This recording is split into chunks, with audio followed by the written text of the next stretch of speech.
we had taken the example of somebody who plays the game. Remember, we had mentioned about that. There are enough seats inside, because from there you'll have to stretch your neck to see. And I know you want to be outstanding. Oh, that way.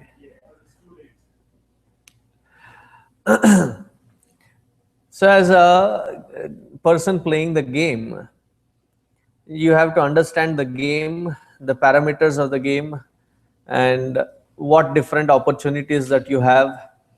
There are some which are painfully simple. You just have to learn the skill. Has anybody played the game called Flappy Birds? It is frustratingly simple, but frustrating nonetheless. And there are some complicated games wherein they build cities, they have economy running there, and they have exchange offers, and they build an empire. And you do it in collaboration, and people do it online, and there are certain parameters, and you play those games within those parameters. How you win or lose is not ascertained by the creator of the game. That purely depends on your skill, right? Now, it's true with any other competitive world. You have a car, you have car races, you have a cycle, you have cycle races. Is there anybody who doesn't know how to ride a cycle? Wow, good. Everybody knows then. Cycling, there are two competitions which I thought was the wicked competition in cycling. Is one, to go fast on cycle is easy. There is something called slow cycle race. Have you ever participated in that? It requires skill, because you have the winner is the one who comes slowest without tripping or falling, maintaining that balance with that minimal speed. And the second one, we used to have fun with that, is everybody brings their cycle. This is round about holy time. We would, thank you, somebody is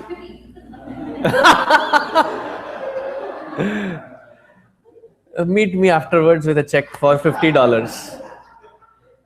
I don't joke about it, I'm serious. $50 afterwards, otherwise I'll confiscate your phone. It's like the old stories, right? There was this wicked king whose life was in this parrot in the dungeons of a. So, like that, in today's world, our prana is in the cell phone. If that is not there, then we feel very fidgety. So, that prana of yours will be taken away. Okay. So the wicked game that we used to play with, it was around holy time. We would open up a trench, which is about 100 feet. And the mud that we dig out, we mix it with water, color, cow dung and everything. Around holy time. And there will be right in the middle, there will be planks arranged straight in such a way that it's a very thin plank, but sturdily supported. The game is to do that 100 meters on that plank width, because if you fall, you're already in the commitment of holy. Very few could make it from this end to that end. So we create these games. It's not that you are rigged or your cycle is rigged or the game is rigged. The game's rules are very simple. You win to get across or not. Who decides that? You decide that. It's in your hands. Similarly, in the game of life, every single experience is your move.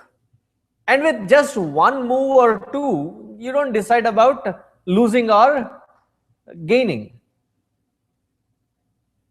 It's a long process. And if you look at it from that perspective of a game, and you don't become that serious and get whacked out by life, but you take it as a challenge, one challenge at a time, and move forward.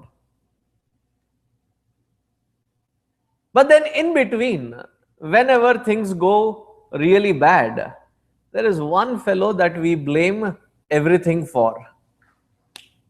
And who is that scapegoat? And that scapegoat is called God. Interestingly, in our temples, we have fixed him in such a way that he cannot even run away. Match fixing. Then he cannot run away. There is Ashtadik Bandhana. You have to firmly put him there. And poor fellow, all that he can do is, please stop now. Enough of complaints.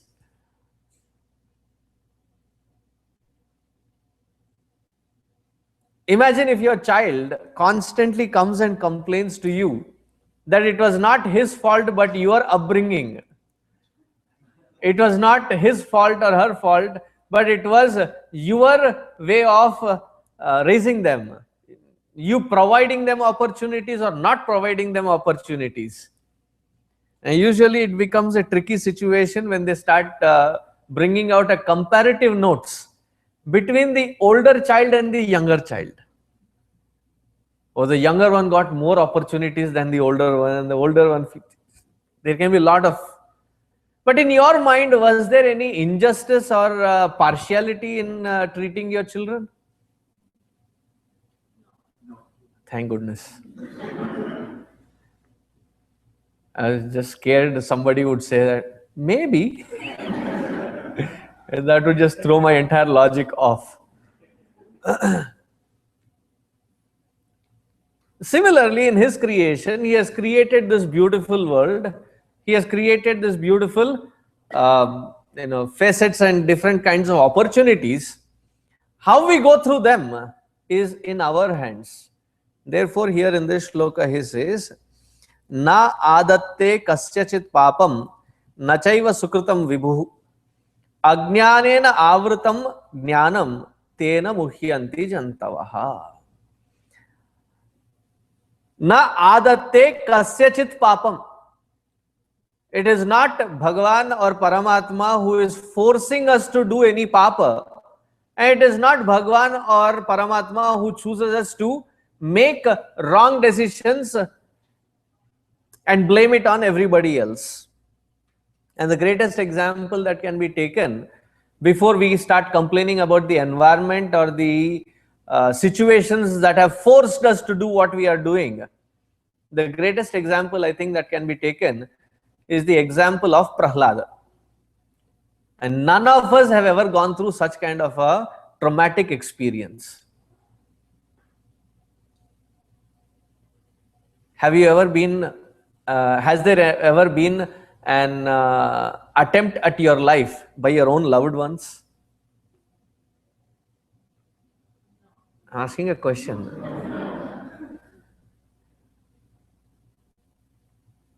It was not once or twice, several attempts made by his own loving father to kill him. And the environment that he grew up was constantly against him. And yet,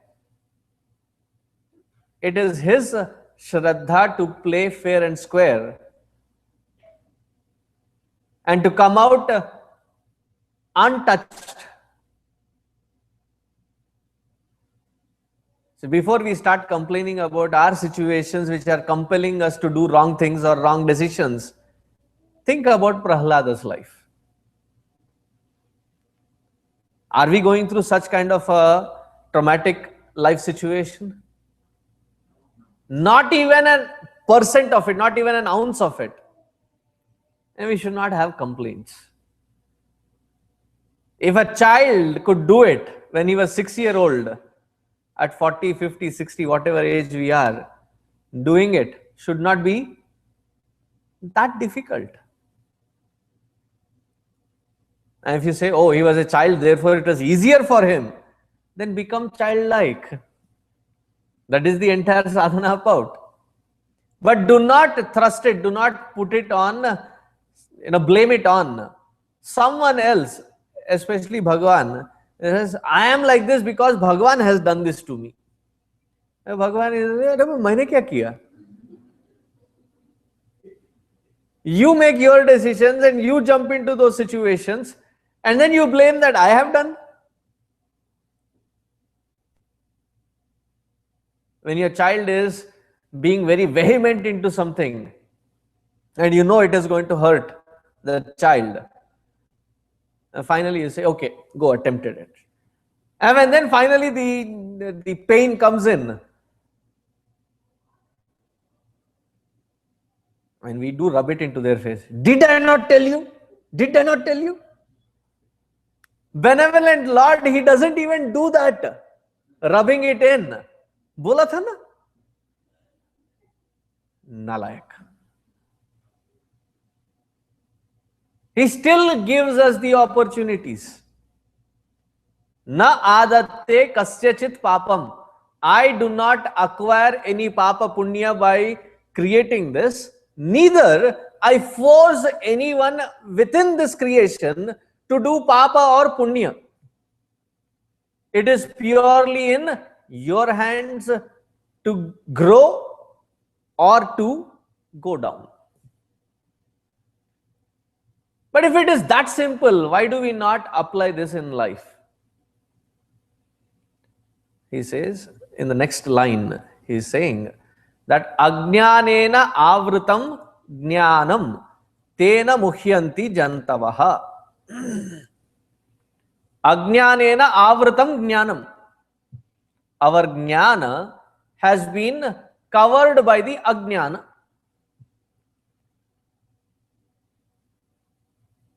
How many of you have had an opportunity to live in a village?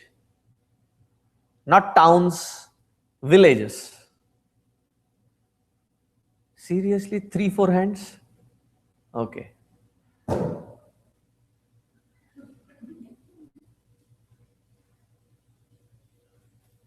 Did it miss an aim or something?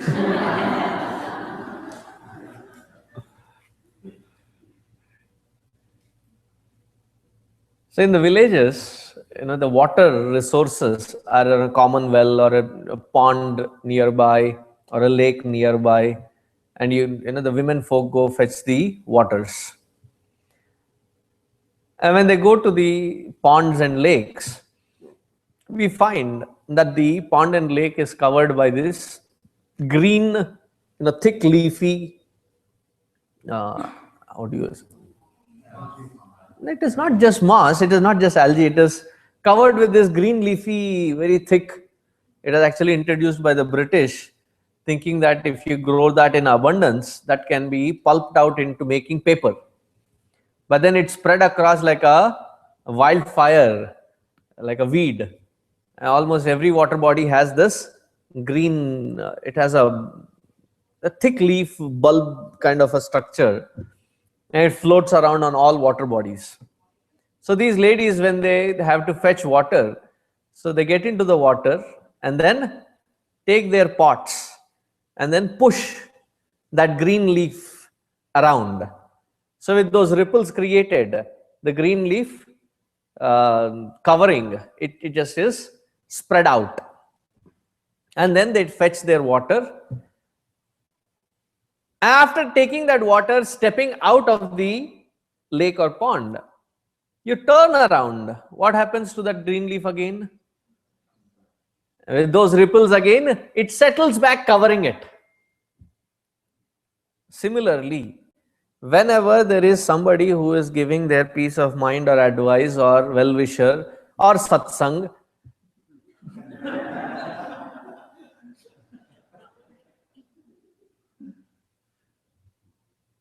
in that environment, it seems like all that moss and the green covering is removed. As soon as we step out of these two doors, what happens? Ajnanena avrutam jnanam. Ajnanena avrutam jnanam. The jnana is covered by ajnana. And that is what makes my life interesting. You know why? Come next Sunday, I repeat the same message again. And it's like, Arey wah! Acha! And I'm in my head thinking, पिछली बार तो यही बोला था.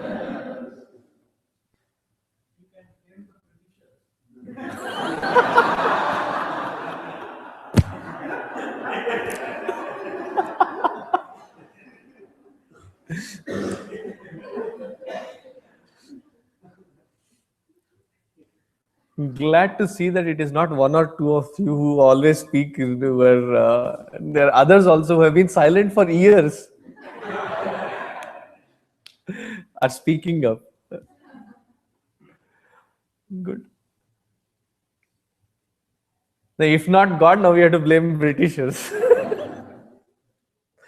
Ajnanena avritam jnanam.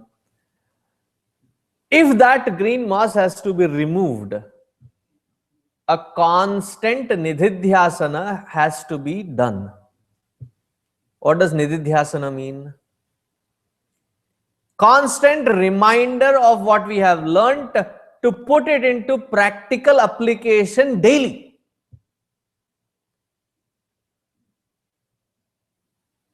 See, your different roles. You know, when you are in your office in front of your computer, what is your role there? To sleep well. To work diligently. Right? That is your role.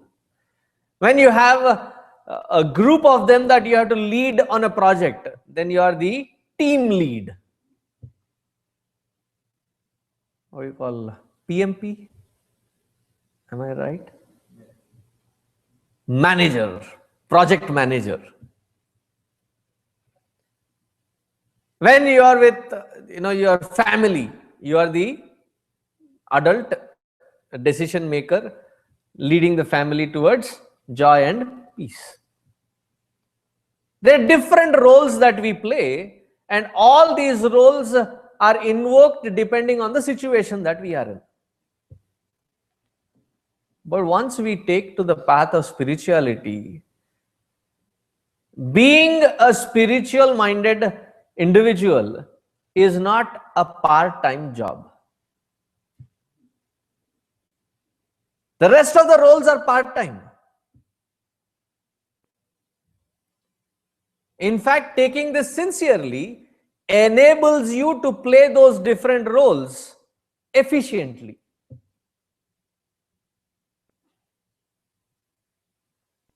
But if we take the aspect of spirituality as a part-time role, Hare Baba, Sunday I had to go to Chinmaya Mission again, listen to that satsang.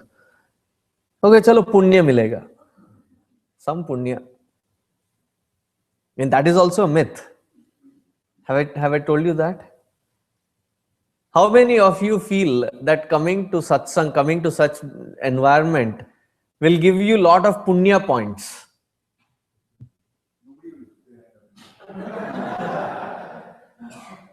No, be honest, please. Because I'd like to burst some bubble today. Satsangam bahu janma kruta phala phaladam. The environment of satsanga is not an environment to acquire punya, but it is the result of all the punya acquired so far. Oh, so we don't get even punya. No, it is the result of your punya. And to continuously carry that environment of satsanga inside, to constantly focus on that spiritual aspect, while executing any different role outside is what keeps that green mass away. But that effort has to be consistent. It cannot be a weekend effort. Trying to pun with the word weekend. Otherwise, our spirituality is weekend spirituality. It doesn't have the strength in it. And there are people who say that is why we come to Saket Swamiji, so that we can plug ourselves into socket, charge ourselves up for the rest of the week. What good if just as we step out, the charge still may be there, but the machine itself is turned off? What good is that charge? See, again, if there was a flaw that it is discharging, it can be fixed. But if it is not turned on, these days you get this external battery.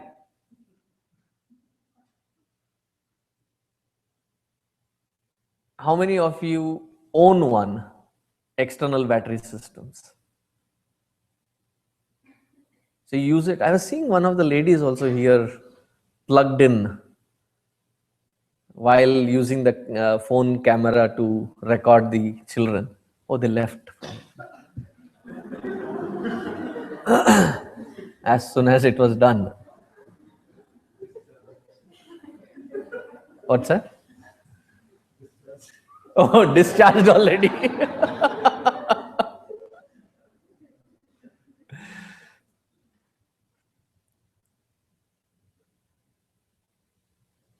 So as the external battery, if you have to efficiently use it, the machine has to be turned on. If the machine is turned on and you are still plugged in, do you think it is going to benefit? Similarly, the spiritual mindset has to be turned on while playing different roles. Ajnanena avrutam jnanam tena muhyanti jantavaha. And to specially observe the word that Bhagavan has used to mention for human beings. He calls us in this shloka as Jantavaha, Jantu. Jantu means a creature or an animal. When does a human become an animal?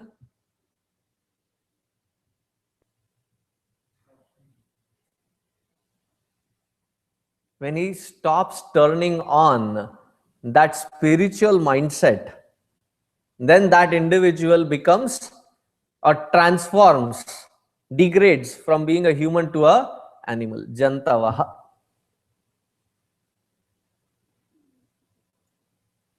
Therefore, it is not a part-time job to be spiritual. And spirituality is not curtailed or contained only to a certain time and space. Weekly once or daily once, going there, lighting a lamp, lighting an agarbatti, ringing the bell, doing namaskar, chamatkar is not sufficient. It may be the beginning point, but you have to take that aspect into every role that we play in our life.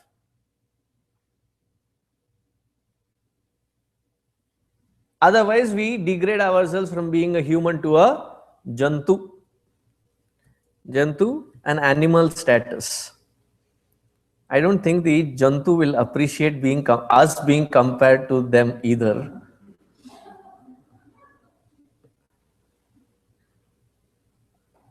How many of you understand Telugu? In my native language, there is a saying, there is a poem. And the poem says, Adina matanu tappina vaanini గాడిది కొడక అని తిట్టగా విన్న ఆ గాడిద వీడా నా కొడకని ఏడ్చను.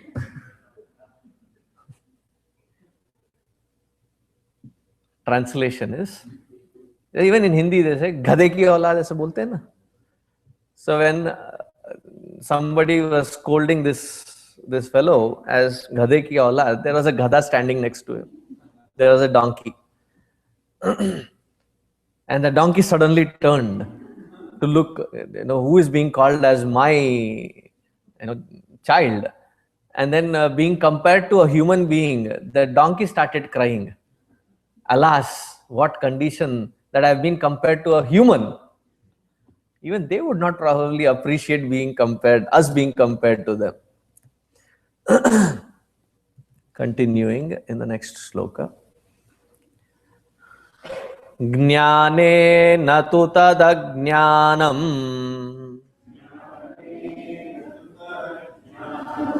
yesham nashitamatmanah tesham adityavat jnanam prakashayati tatparam.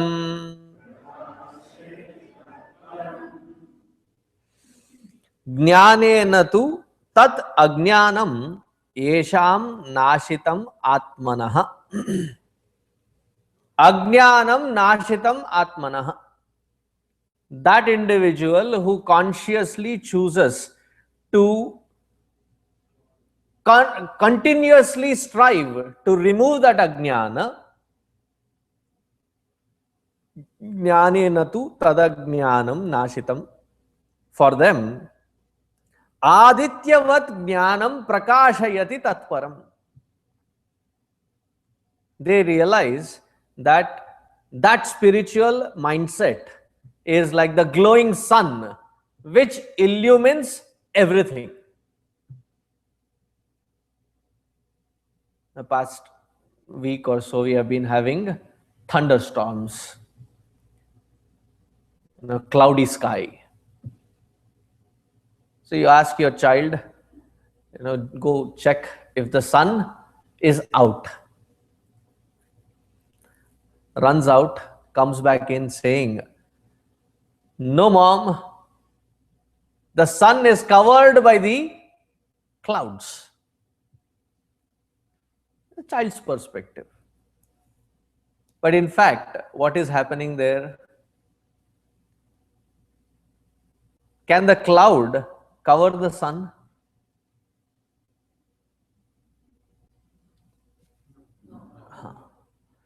It cannot. What is the cloud covering? Our vision. In fact, even the presence of that cloud is seen in the light of sun. Right? Similarly, the ajnana that we exist in is perceived in the light of this wisdom, in the light of this conscious effort put. That the moment there is a moment of that lapse of ajnana that comes in, don't get frustrated. Consciously work at it to remove it. And the expressions of this ajnana can be in various formats. It can express as fears, it can express as anxiety, it can express as regrets, it can express as tension, it can express as anger, it can express as jealousy. All these are different shades of that ajnana expressing. Whenever you find that shade come in, you don't need to act it out. And then say, why are you like, I'm like this only. What to do? I was made like this.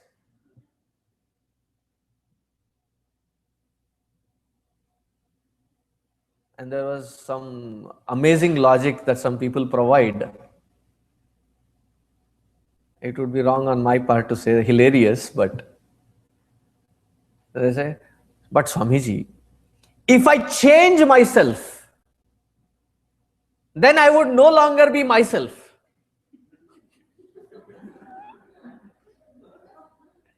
Therefore, I refuse to change.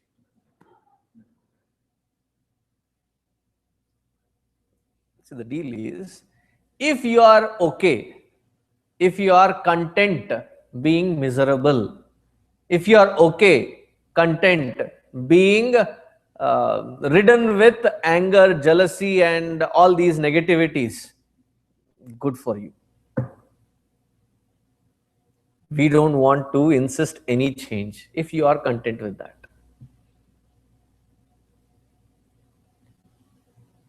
But because of you, if there are hundreds of them around you who are frustrated, I would still say, you are content, be happy with it.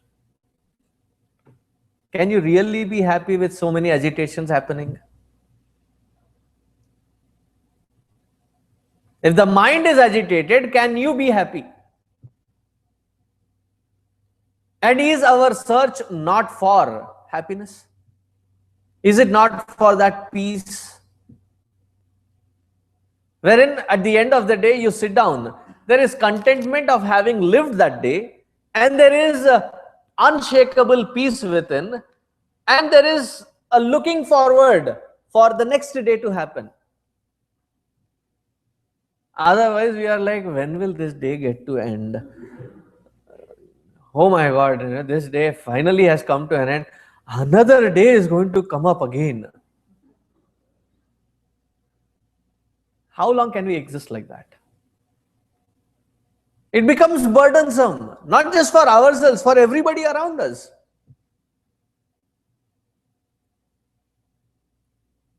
So this conscious, intelligent effort put, a conviction brought in, that it is my life and I have to be the control of it, I have to take charge of it. And it is through this jnana, this perspective, that the ajnana, which keeps coming as different waves, can be weeded out.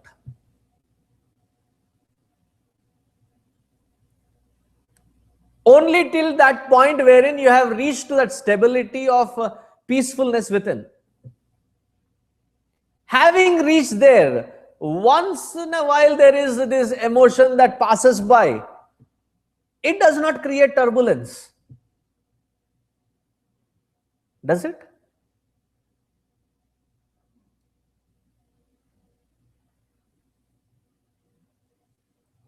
Has anybody ever seen a tornado with a close proximity?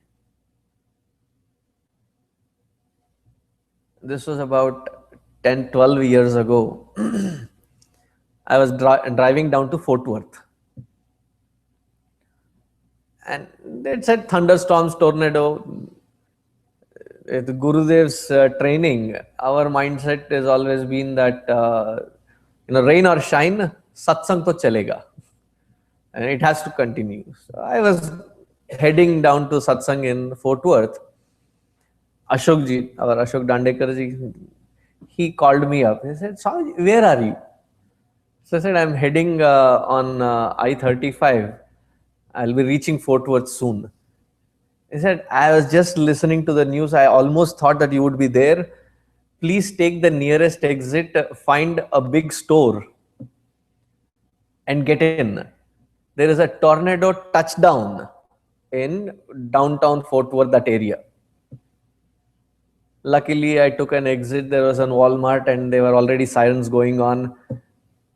And I could see the tornado like from here to George Bush. Like, that swirling cloud, I could see it from that distance. And luckily I got into that Walmart, and the tornado was on the other side of 35, and the touchdown was on some grocery store, and it tore that entire thing into pieces. I could hear that live, tearing up sound and everything. It was brutal. If you are in the eye of a storm, to talk about letting go of these emotions becomes difficult in the storm of your emotion. But once you have found a stable ground, from there to watch these emotions pass by becomes easier than when you are in the middle of it. Similarly, inside, see, all your puja, japa, dhyana is to create that inner sanctuary, inner platform of peacefulness.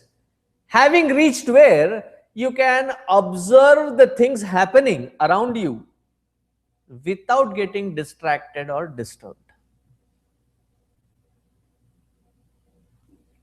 In Mandukya Karika, Gauda Padacharya ji gives a very beautiful upasana. He says, assume yourself to be the space, and every other change that is happening in you but not on you. You are the consciousness in which the matter gets the strength to move.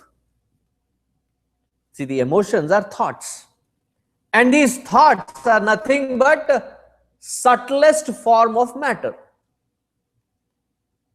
Does matter have its own potentiality to move? Does it have its own strength? The matter does not have its own strength. It has to be enlivened, it has to be powered, it has to be charged. And the charging one is you, the consciousness. You are providing the strength for that emotion to move.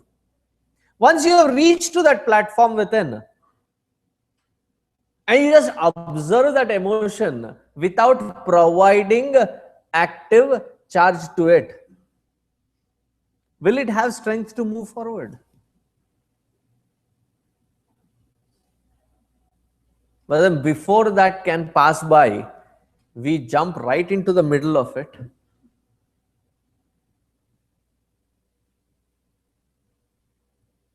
When a dancer dances, it is called nritya.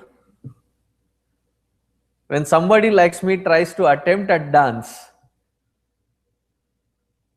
it is like somebody trying to walk on burning charcoal. They're jumping, but there is no rhythm or logic to it. That is how chaotic we keep jumping when we are in the eye of the storm.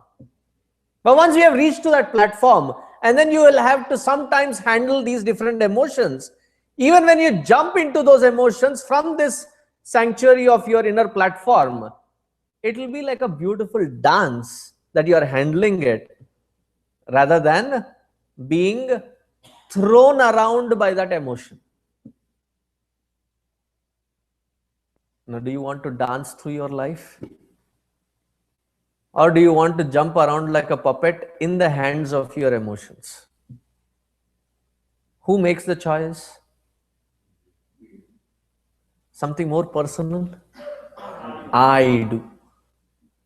We are still a collective world. Ajnanena avrutam jnanam tena muhyanti jantavaha. Therefore, jnanena, through that jnana, ajnanam na ashitam atmanaha. The ajnana has to be removed. And this is to be consistently maintained.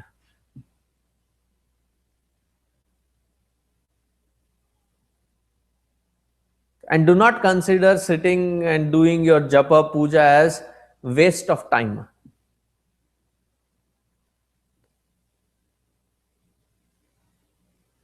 If there is a carpenter and he spends enough time in sharpening his tools every day, in keeping the instruments sharp, is he wasting his time, or is he making his time more productive? Make his time more productive. We had a carpenter in Vijayawada ashram. We had some cabinets and things to be made. And he was a very meticulous gentleman, a very grounded person. And when you see him, there was certain peace about him. Very disciplined. 8:30 sharp, he would. Every day he would open his entire tool set. So 8:30 to 9 o'clock, he would pull out every tool, tighten some screws and sharpen the tools. Half an hour he would spend on bringing his tools at par every day. So one day I asked him, hey, why don't you do this, sharpening and fine tuning your instruments at home?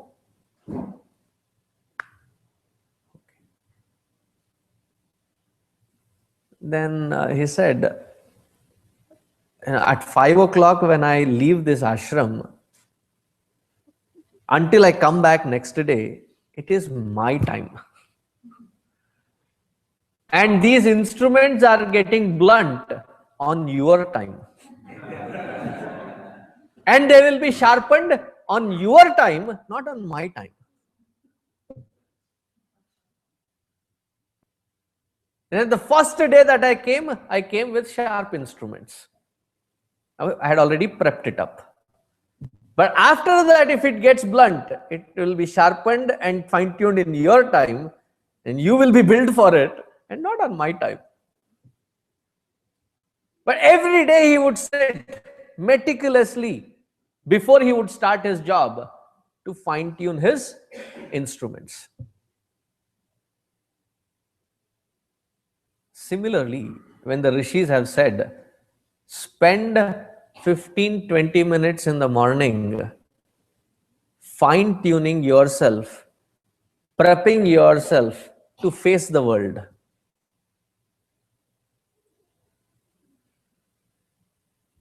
Is it a wrong equation?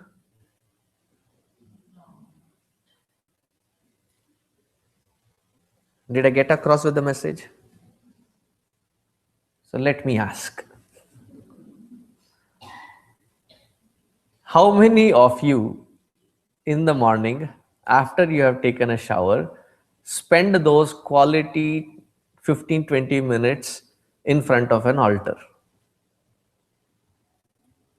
Not 15, 20 minutes, 3 to 4 minutes. You have a question? No, you also do. Okay. 3-4 minute में नहीं हो सकता भैया.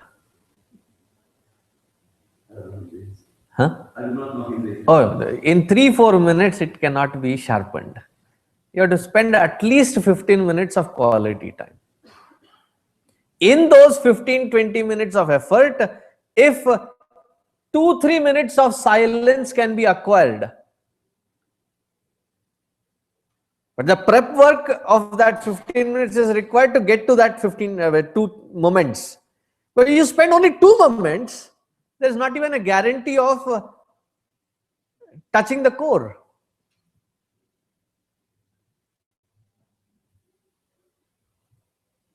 So nididhyasana, to remove that moss, the Britishers' impact,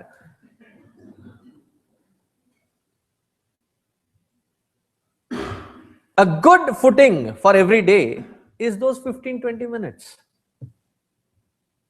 See, in my day-to-day schedule, I wake up every day, I try to wake up every day by 4 o'clock. I take a quick shower. I have this principle, 3-minute shower, 1 minute to soak, 1 minute to soap, 1 minute to rinse, and by the end of 3rd minute, I am out of the bath shower. The entire bathroom activities, not more than 10 to 12 minutes. By 4:15, I am sitting in front of the Lord, disturbing him. I do my puja, and then I do my dhyana and japa, and I do my dhyana. By the time I am done with all this elaborate processes, from 4:15 to about 7:15, 7:30 sometimes, I spend in front. 7:15 to 8:15, I spend 1 hour doing my exercise. 8:15, I have another shower after exercise. Again, 3-minute rule. This time probably I even skip soap. I have already done the soaping once. A quick rinse and out. Till about 9 o'clock that morning, 4 to 5, 4 to 9, 5 hours. Rain or shine, I will not bargain those 5 hours for anything else in life. Emails, phone calls, knock on the door, nothing. पर स्वामी, आप तो स्वामी जी हो, आपके पास का और कुछ करने को होता नहीं है. You have nothing else to do, therefore you spend 5 hours.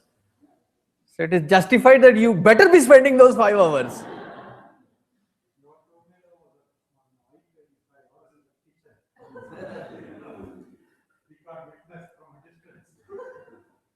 Before you jump into that tornado in your kitchen every day, spend those 15 minutes quality time and then jump in. That is your personal time. And if I may add, suggest, very strongly suggest, that there is one particular moment wherein all family members are under one roof. Isn't it before dinner? Everybody is there most of the time, unless your spouse is the relieving one that you see only on the weekends. What is the success story of your marriage? My husband travels.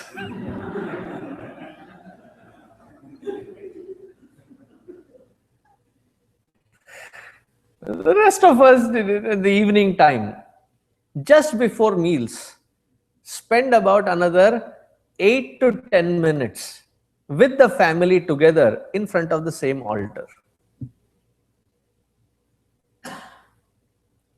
What do? Light a lamp. If you don't have a process, I'm giving you a process. Chant the invocation shlokas, Vakratunda Mahakaya, all the way up to Namaste Astu Bhagavan Vishveshwaraya. How many minutes does it take? Huh? क्या गा रहे हो? You're not singing there with alap, and it takes 3 minutes to chant that 9-10 shlokas with the speed that we chant here. I'm not talking about my speed. See, I chant Hanuman Chalisa under 2 minutes.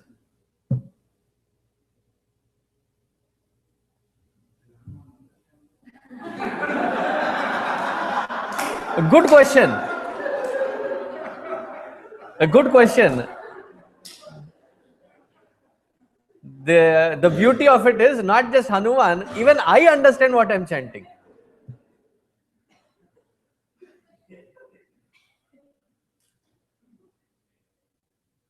So at your pace, it will not take more than 3-4 minutes.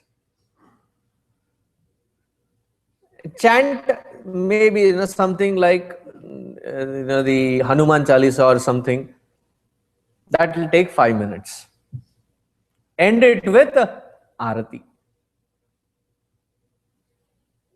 Whatever Arati that you, if no Arati, then do Chinmaya Arati. 10 minutes as a family activity. Once in the morning, your own personal time. Once in the evening as a family bonding activity. And then take your food. Please try. Attempt at it. It will be good if you can start if your children are still young. After 13 or 14, to inculcate this habit in becomes almost like a impossible task. But why? It's so boring. I don't want to sit there. No, I want.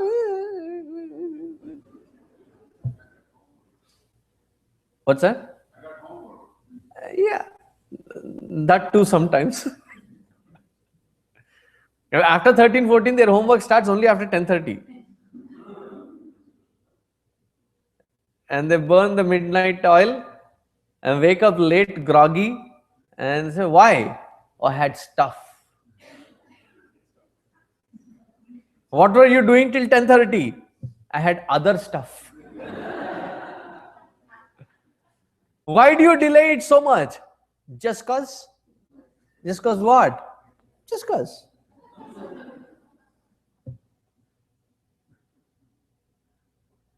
Did I nail it down right? Or if you can catch them young and inculcate this habit, it goes really long way. Create that positive mindset right in the beginning and then set your foot out into the world with that positivity. In morning, we don't miss anything else. The one thing that we shoot out of our to-do list is our time with God. Great people and ordinary people, what is the difference? Great people are those who put effort in doing their sadhana and leave the rest of the experiences how they unfold with God. Ordinary people leave the sadhana to God's convenience. Bhagwan jab bhi ichha ke, whenever God creates that environment within my heart, probably I'll start doing it as if we are doing a favor to the Lord. And then focus on the results of it. That is an ordinary mindset. But if you have to get to the extraordinary mindset, then you will have to discipline your mornings and evenings and start with that positive note. Does it make sense? And we'll continue next week. Om Shanti Shanti Shanti Harihi Om Shri Gurubhyo Namaha Harihi Om.